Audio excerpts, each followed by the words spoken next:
John begins where everything begins, with a word that does not shout, a light that does not force, a life offered, not imposed. Belief here is not agreement, it is movement, a step out of the shadows. What if belief is not merely something you think?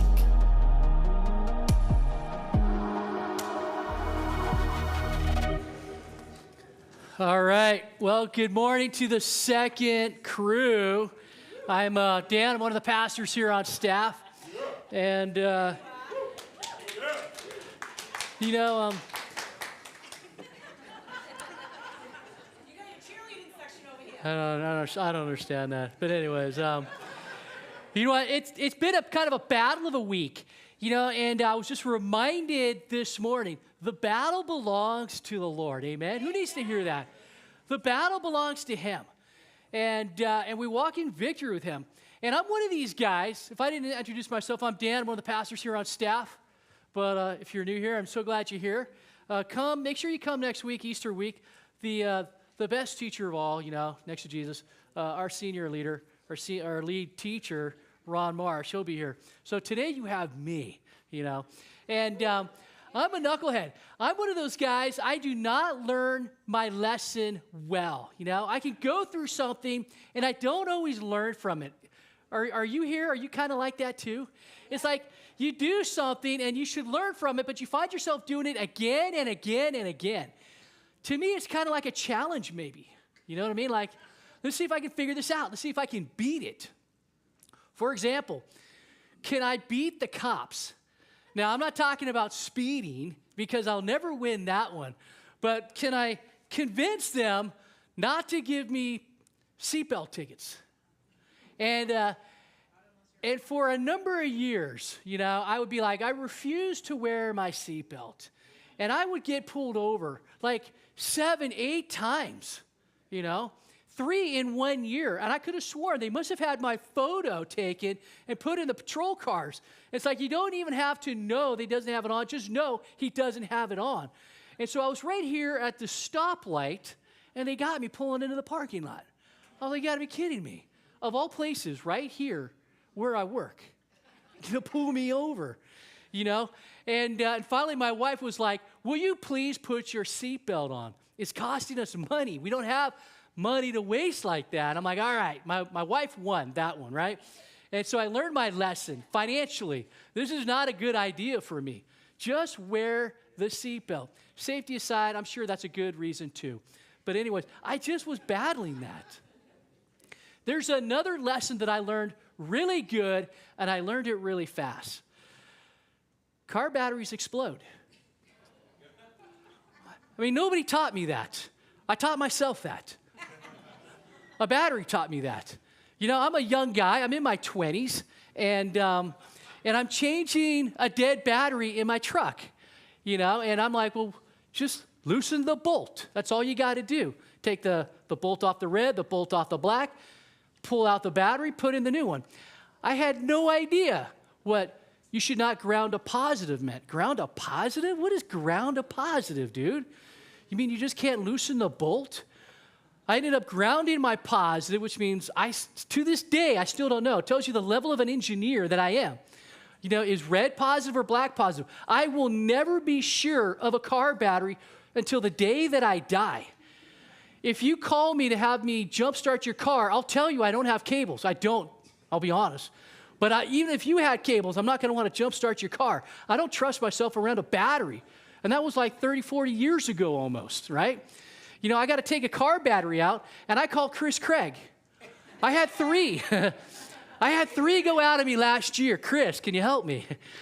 And I've done it by myself. I have. But at the same time, I just don't like car batteries anymore. Every time I got to take care of a car battery, I got to open up Google. What comes off first, the red or the black? I don't know. You know, I still don't know to this day. And I'll have to go back and look it up every single time. Now, if I'm going to jumpstart, well, do I do it on the live car or the dead car? The dead car or the live car? The red first to the red, the black? I mean, I know it's red to red. That much I know. But the order of it, I will never be convinced of it anymore. I'll never trust myself in that situation. The lesson that I've learned is this. Batteries explode. I thought I lost my digits. I had to count every one of them.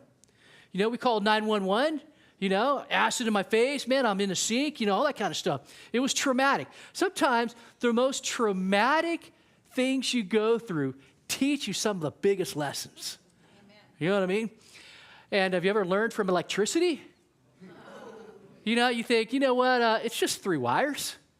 I can take care of that. Just don't let them touch each other, right? Dude, I've arced, whatever that means. Somebody had to tell me that. With a knife before. I've got a hole in a knife now. The knife is no good, but I keep it anyways. It's kind of cool. I got a hole in my knife.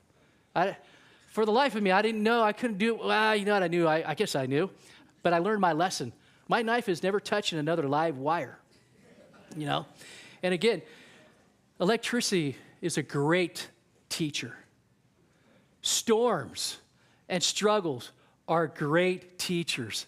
And sometimes, like I said, I'm a knucklehead, and I just don't learn my lesson fast. I learn it kind of slow. I don't learn from all of my mistakes. But some of you guys here this morning, we're going to talk about that. We're talking about a storm this morning. And some of you guys are just living in that storm. It could be a storm of finances. It could be a storm of relationship.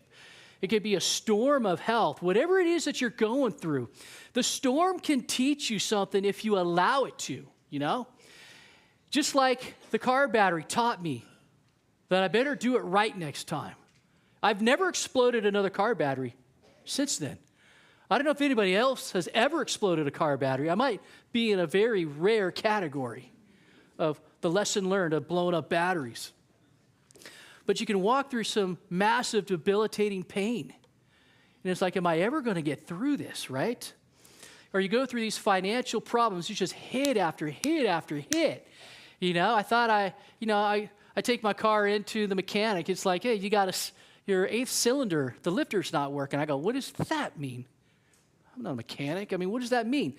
In plain, simple language to me is like, just tell me how much. $3,500. I'm like, oh, ouch. Well, I guess I got to get it done, right? And so I take it in, and he's not fixing it. He tears it apart is what he has to do. And he goes, oh, got to tell you, it's more than, you got a bigger problem.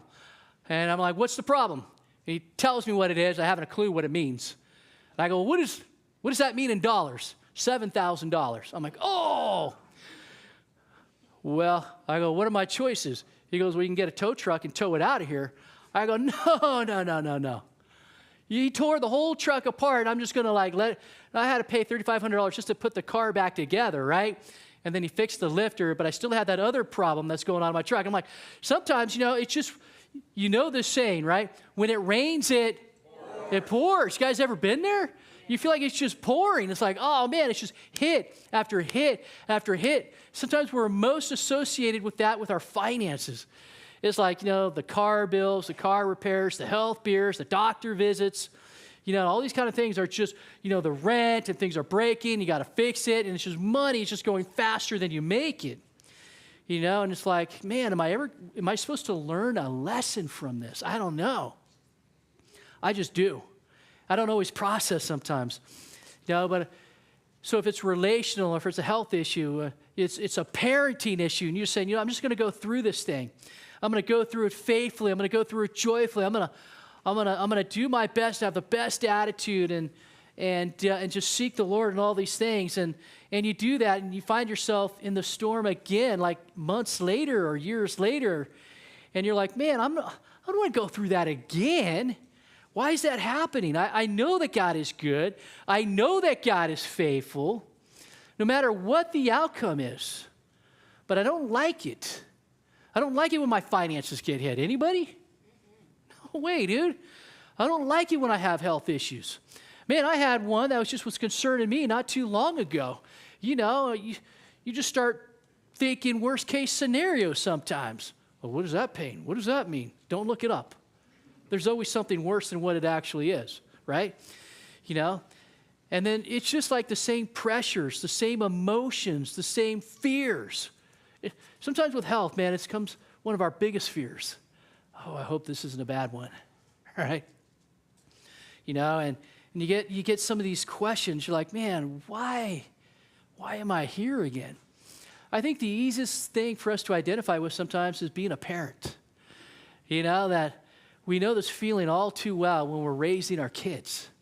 You're trying to teach your kids something, whether they're young or whether they're older, right? You teach them something and you walk them through it, and a week later they do the exact same thing. And you're like, what? It's not because they didn't hear you, right? They heard you, and they still chose to do the exact same thing.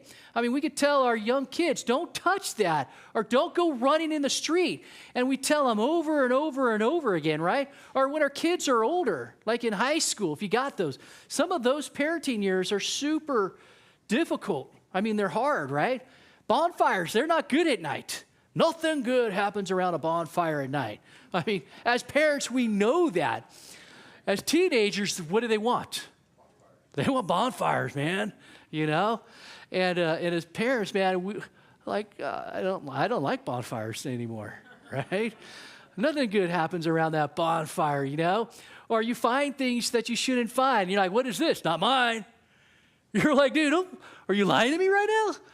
Right? Like, I'm not just holding it for somebody. You're just holding it for somebody. What does that mean, And you go with your gut. He's not telling you the truth, or she's not telling you the truth, right? And you're just kind of like, parenting, man, it's a fight. It's a storm. It's a struggle sometimes. As a parent, you want the absolute most for your kid. You want the absolute best for them. You don't want to see them blow it. You want to see them mess up. You want to see them crash and burn, right? Or learn mistakes the hard way. And if we're honest, we do the exact same thing with God. God has been good, right? He's been faithful. He shows up. He provides. He moves in powerful ways. We have that in our testimony. We've seen it.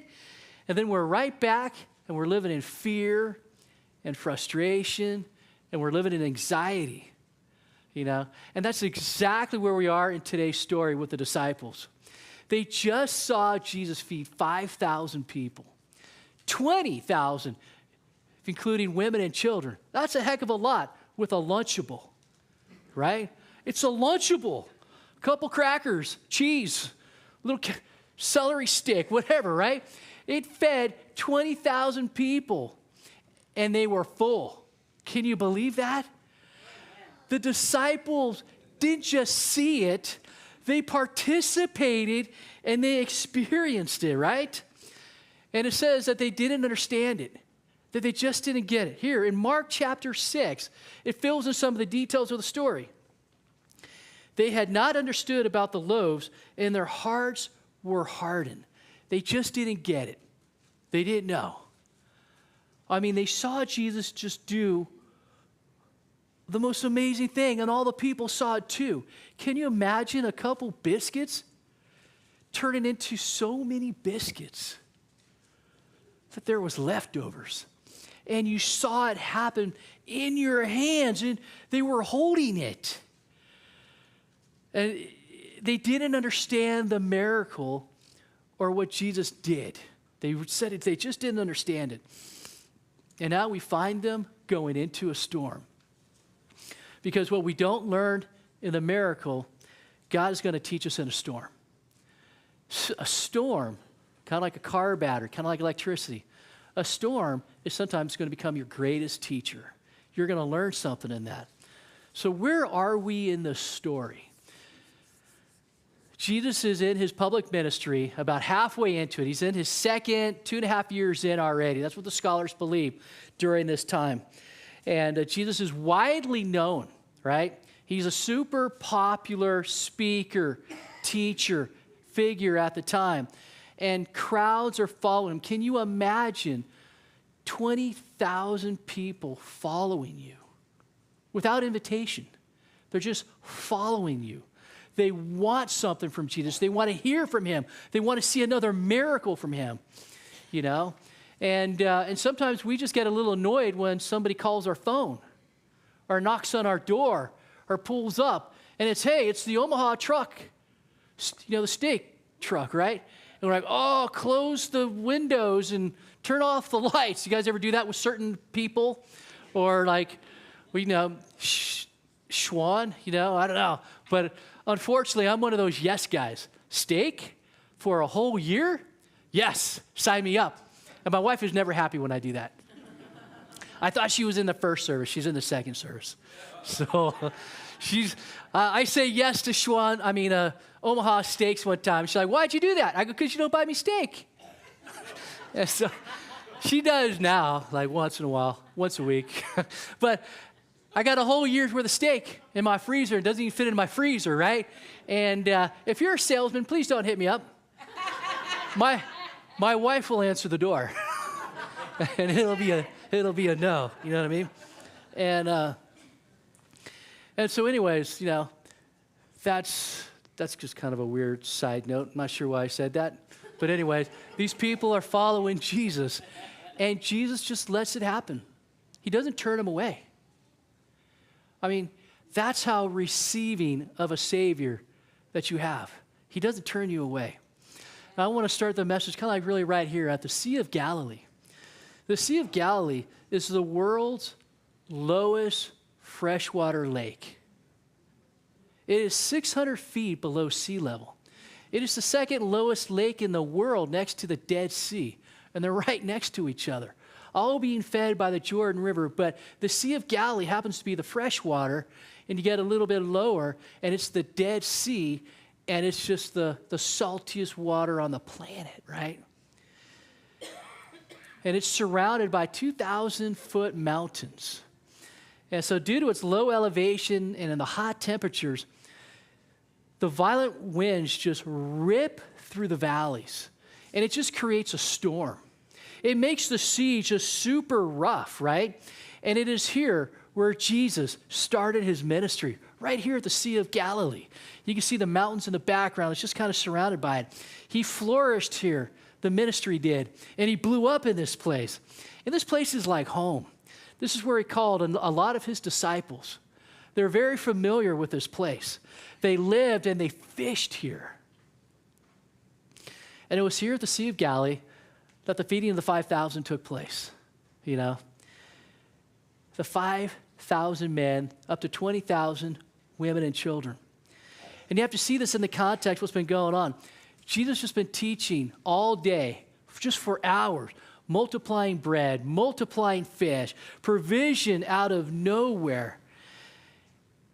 And he says in verse 14 and 15 from last week that the people try to force Jesus to be king, They were so impressed and so struck by this miracle and what they saw. They're like, this is it. And this is appropriate for Palm Sunday because Jesus is king. He came riding, right, on a donkey. And they hailed him as king. And even in this moment, they're like, he is the king. And they try to force him to be king. And Mark 6:45 fills in more additional details. It says that Jesus immediately made his disciples get into the boat because of this and to go on ahead of him to Bethsaida. And then Jesus went back and he dismissed the crowds. Jesus made his disciples get into the boat and go to the other side of the lake. Have you ever thought why? There's probably two good reasons why. One is he wanted to get away and pray. He went up into the mountains. He went up there and where he could see everything. He probably even saw the disciples in the boat while he was praying. It was that kind of a view, right? He could see them and what was happening, what was going on. And the second one is this. The miracle looks like it fueled an enthusiasm from the crowd to make Jesus their leader, right? To lead the nation. And the disciples just probably thought this, yeah, this is what we've been waiting for. The kingdom, right? To overthrow Rome and all this kind of stuff. The people, imagine 20,000 people trying to make, that's like a riot almost, trying to force Jesus to be a king. And the disciples probably loved every second of it, right? Going, yeah, I'm going to find myself in a position of authority, a position of glory. I am in the inner circle of this new kingdom. Jesus is going to be the leader, he's going to be king, and I'm his right-hand guy. We are his inner circle. Peter's probably picturing himself giving commands. James probably has the sword by his side going, yeah, I'm ready for this. John is probably daydreaming about Roman soldiers and guards bowing down right before them. And Jesus breaks the moment and says, nope, let's go. No, none of this, right? Get in the boat, and I want you guys to go to the other side. No explanation, no discussion, just go. He pulls them out of the spotlight, and he pulls them away from the applause. This is not what's supposed to happen. And he wants to probably protect his disciples from that. And what does he do? He sends them straight into a storm. I mean, not accidentally, not unknowingly, but intentionally. Get in the boat, and I want you to go to the other side. Because this is the Jesus who knows that storms are going to reveal what sunshine and good days never can, right? Some of your best teachers are sometimes times of adversity, pain, struggles, storms.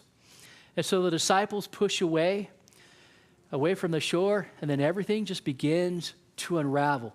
It should only have taken them an hour to get to the other side, right? It should only have taken an hour. But the storm is exactly where Jesus wanted his disciples to be. He led them there. Some of you guys are probably in a storm, and you're meant to be there. You just don't know it. It's not because you did something wrong, right? Storms aren't always a sign that you're out of God's will. Sometimes they're actually a sign that you're in the middle of the will of God, that you are right where he wants you to be. And some of you guys are just stuck thinking that's not what it means. There's no way that's what it means. And you're thinking, God, what did I do wrong to be in the storm? And God's saying, you didn't do anything wrong. I want to teach you something. I want to show you something. And it's going to change you. And it's going to grow you. I'm sending you into the storm on purpose. Who likes to know that? That some of these storms are God's purpose for your life. Not all storms, but some of these storms are God's purpose for your life. And he says, I'm sending you into the storm. And some of you are dealing with hardships right now, and a lot of drama, and a lot of relational issues. Not everybody. There's sometimes, Ron is giving a sermon, he's talking about just these storms. I'm like, dude, I feel good. Nothing wrong in my life, But then there are other times like, here comes that storm. A little health issue here, a little health issue there, a little financial problems coming up. Relationships are beginning to not be what I want them to be. And it's not because you've done something wrong. It's not because God doesn't love you. He loves you. It's his love sometimes that drives you into the storm. We're going to jump into John 6, verse 16. So when evening came, remember, John, when he writes this, is very to the point. I mean, his details are kind of basic. He doesn't give a lot of the story. We read Matthew and Mark, and we get a lot more of the picture. He doesn't even include Peter walking on the water, right? Because the emphasis of the miracle isn't on Peter, but it's on Jesus. Right. You know what I mean? And so, when evening came, the disciples went down to the lake where they got into a boat, and they set off across the lake for Capernaum. And by now it was dark, and Jesus had not yet joined them. A strong wind was blowing, and the waters grew rough. It's dark, and Jesus isn't there, and they're all alone. That's what storms feel like sometimes. You feel like you're going through something all alone. You may feel like that in your marriage sometimes. You may feel like that in your parenting sometimes. You may feel like that just in your relationship with your family members or friends, that you're just all alone. You may feel that way in your health issues. You may feel like you're just all alone and you're just struggling with something, right? And John uses the word dark intentionally. It's not just, it's dark outside. It's the word scodia, which means a spiritual confusion and fear. There was something more than just it was just dark outside.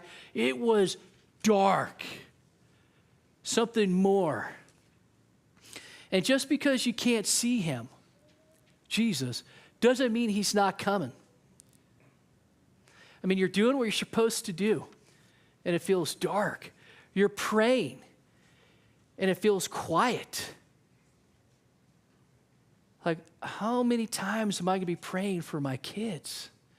How many times am I going to be praying for my spouse? How many times am I going to be praying for this health issue? Every day, I guess. When you start learning this story, you're praying, but it just feels quiet. You're moving forward, but you just don't see him. Josh gave a great example of this last week in the story about the Indonesian boys soccer team. They went into the caves, and they went so far deep that the water level had risen, and these boys were trapped in the pitch black cave. No way out. They had no idea that there were a ton of people getting together, coming up with a strategy to figure out how are we going to rescue them. We're going to come to them, and we're going to save them, and we're going to rescue them.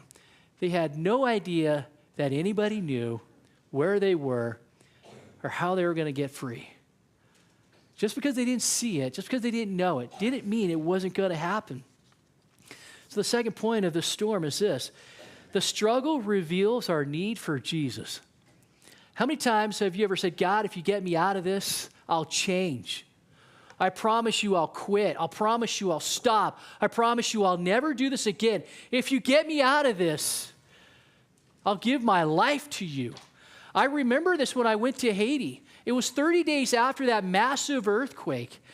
And on that 30th day, the president of Haiti, he canceled Mardi Gras. And he called the entire nation to pray. Haiti? The entire nation was called to pray? That alone just blows my mind. Talk about a storm and talk about a struggle, right? And people who are trapped and caught in the rubble. I met so many of them, young kids and even adults. And they kept saying the same thing. Man, if God gets me out of this, I'm going to give my life to him. And a revival just was breaking out in Haiti. I remember being in Haiti, and I was just sleeping in a tent on the ground, just serving at a YWAM base out there. And they allowed me to stay there, and they just said, just go ahead, just sleep over there. And so I slept over there, and I just volunteered any way that I could. Picked up trash, I helped in the clinic, I painted, I shoveled dirt and poop and whatever was in that room. And I just did it, and I'd go to bed, and I'd hear what sounded like a soccer game or a football game. It just was a roar, a thunder of noise. I had no idea what it was. And it's just pitch black. There's no electricity right next to the shore. And it's just, what is that? And I heard it for about 2 or 3 nights. And they invited me to like a prayer meeting. I go to the prayer meeting, and it's the soccer stadium, right?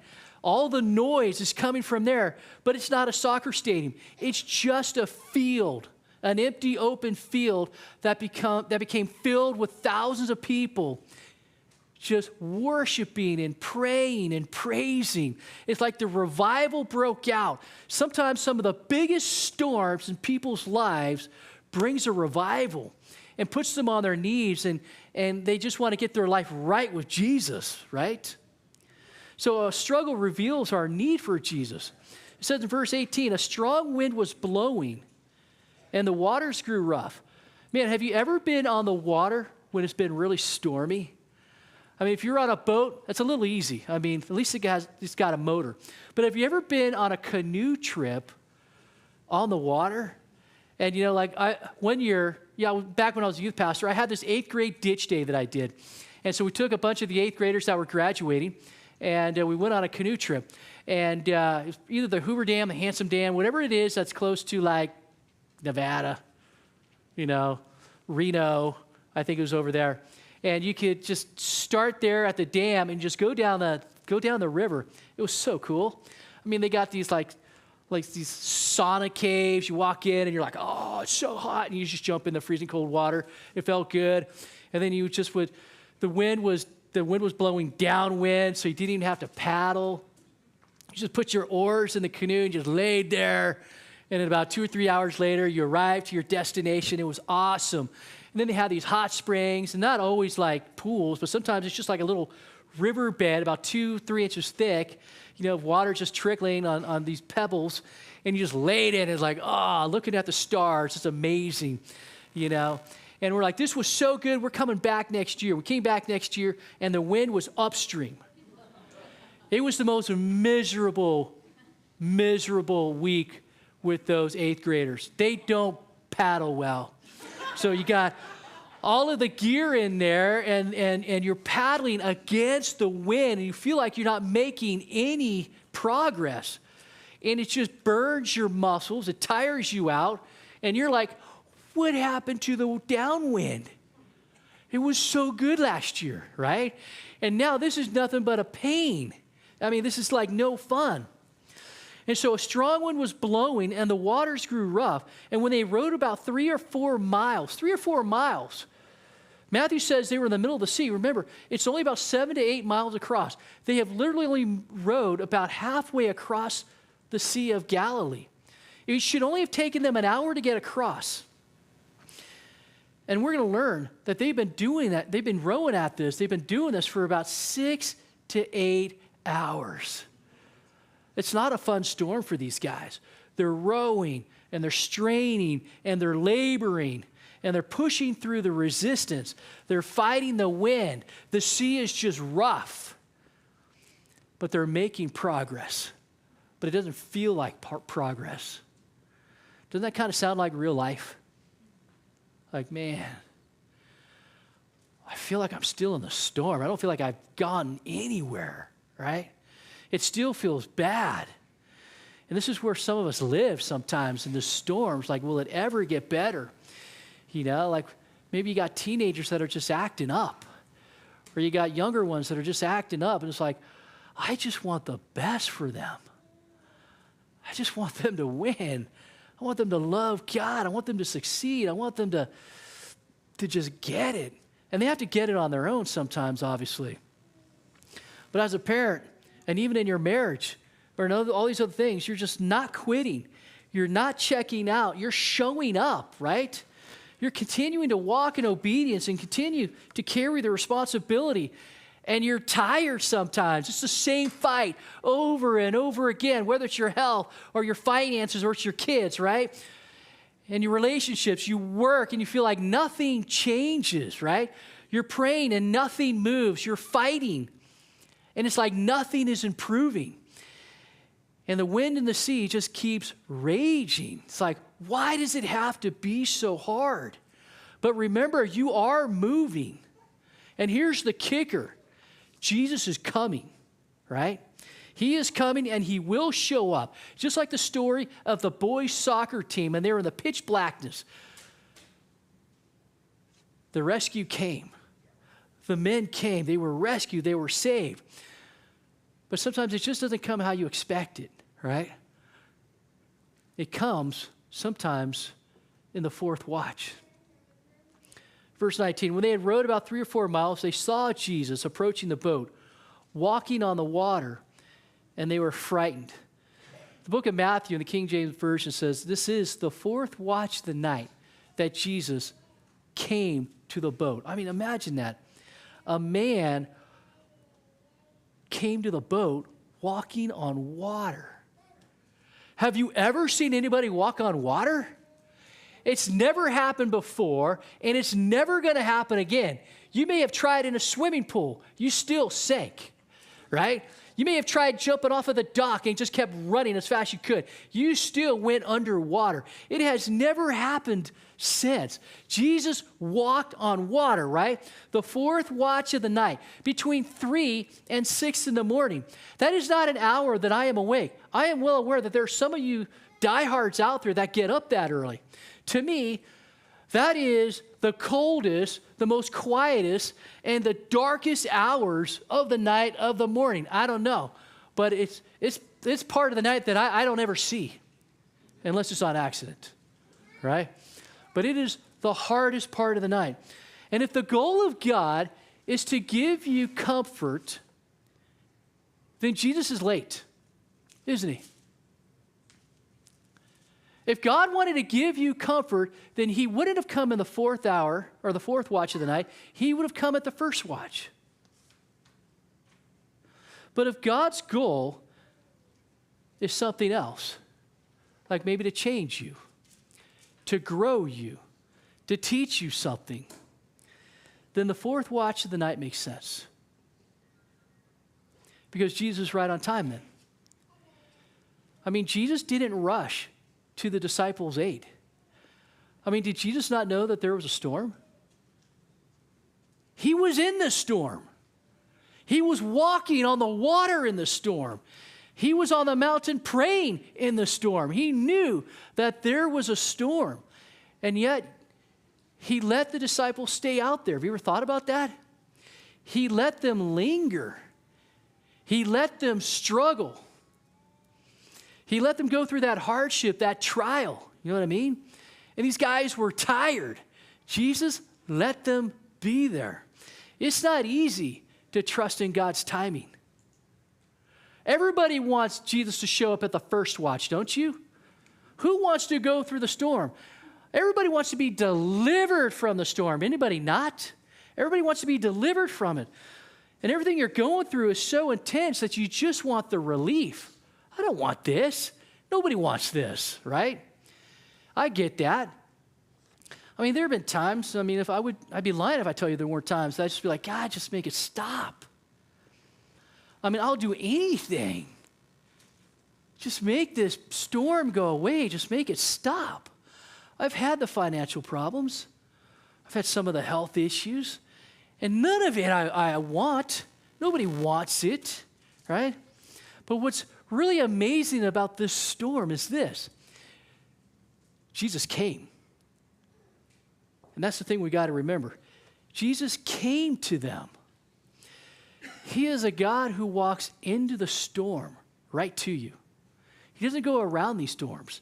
He walks right in the storm right to you. The storm is his pathway. He comes to you in the storm. The first watch isn't so bad. I mean, I got the faith for that. It just started, right? God's going to do something. He's going to fix this. The second and third watch, I still got faith for that, Try to keep the faith the best that I can. Get a little wiggly, keep praying, keep believing, keep praying for my kids, keep praying for a health issue, keep praying for finances. It's going to turn, man. I believe that. The fourth watch, you're like, oh, this is bad.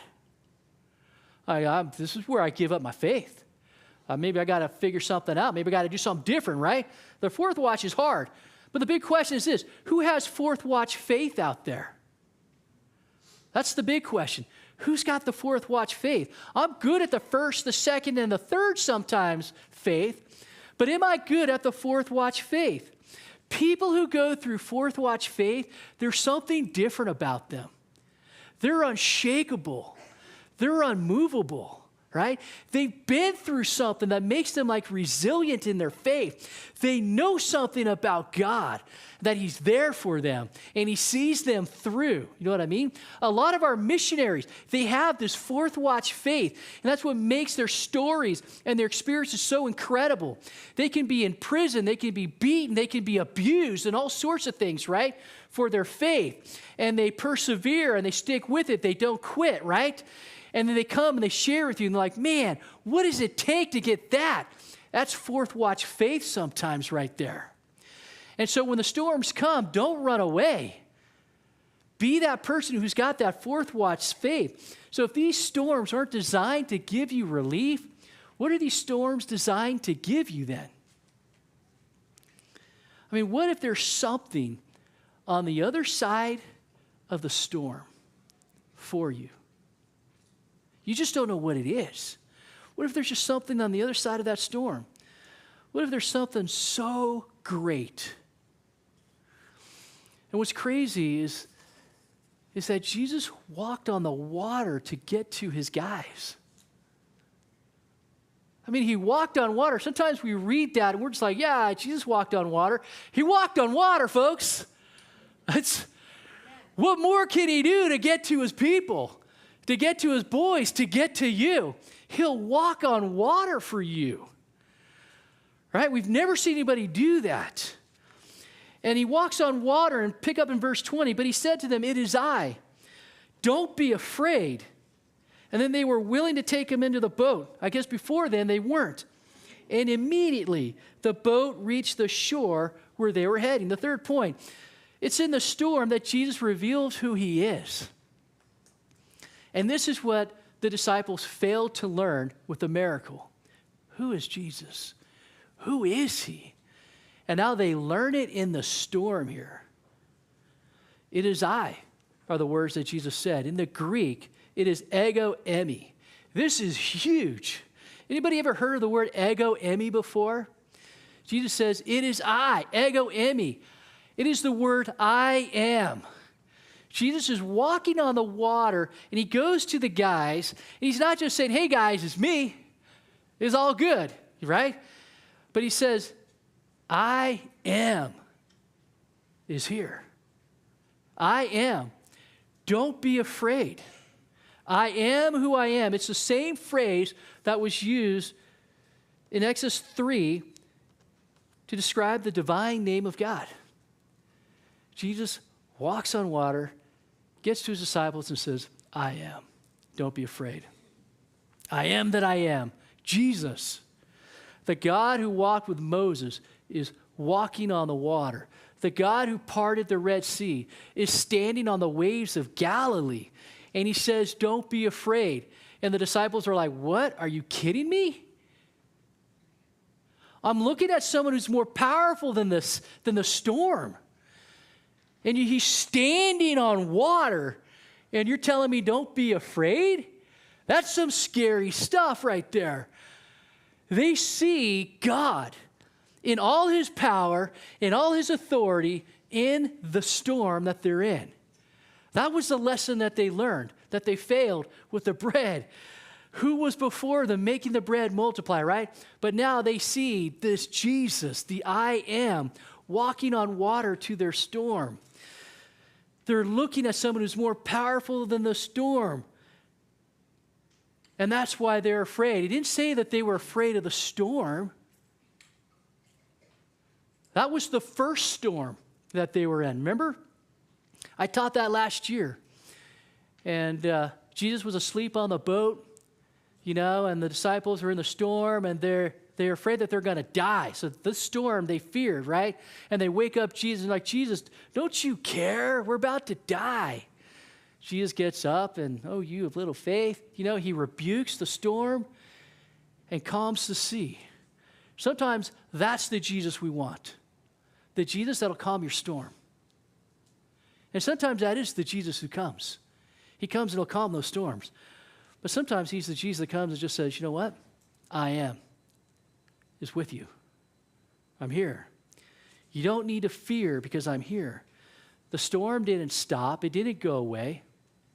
Fear vanishes because Jesus is right there with you. Amen. Right? He's present in the storm, and the storm is still raging, and you're saying, just get me out of this.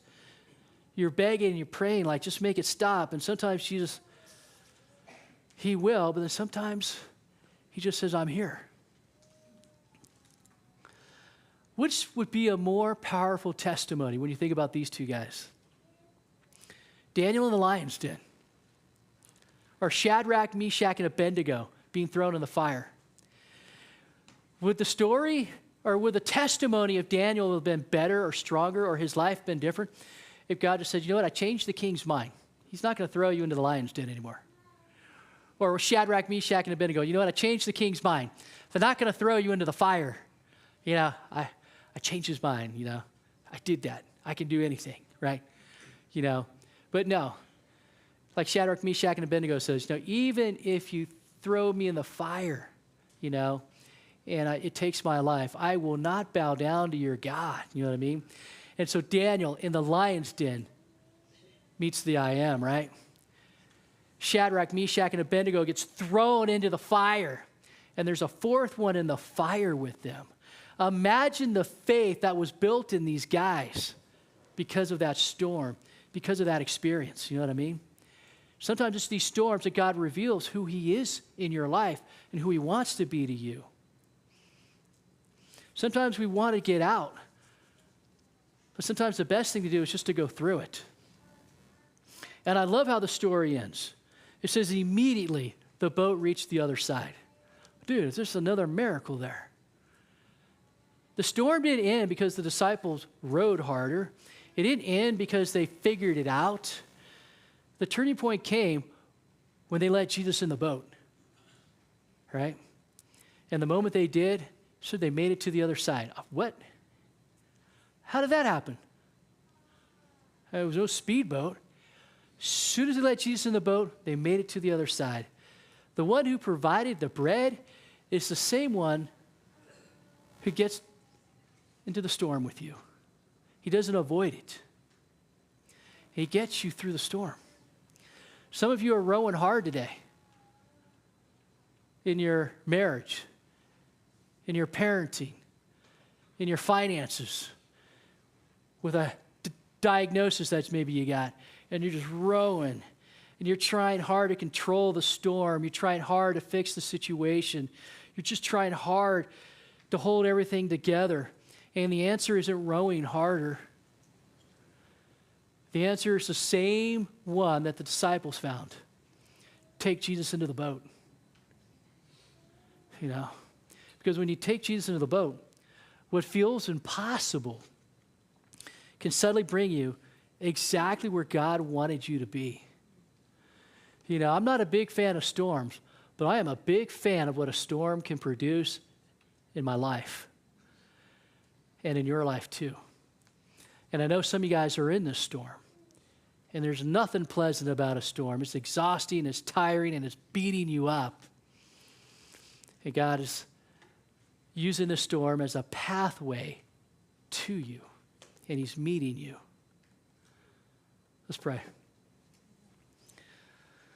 Lord, we thank you that just your word, just your promise that you will never leave us, that you will never forsake us.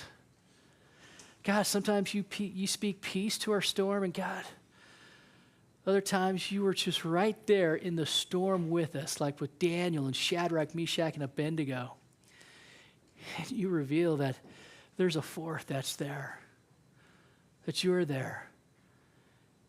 Thank you, God, that you love us enough to send us into a storm and to take care of us in that storm too.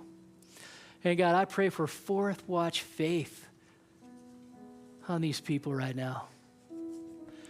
Lord, that their walk with you will come to a place that they never imagined, that their dependence on you would come to a place like they never imagined. God, they are being formed and fashioned and made into the person that you want them to be. So Lord, even though these storms are hard and we beg to get out of it, we beg for you to speak peace to it. God, do your work. Do the work you need to do in my life, in my spouse's life, in my kids' life, in my friend's life, in this church's life. In Jesus' name.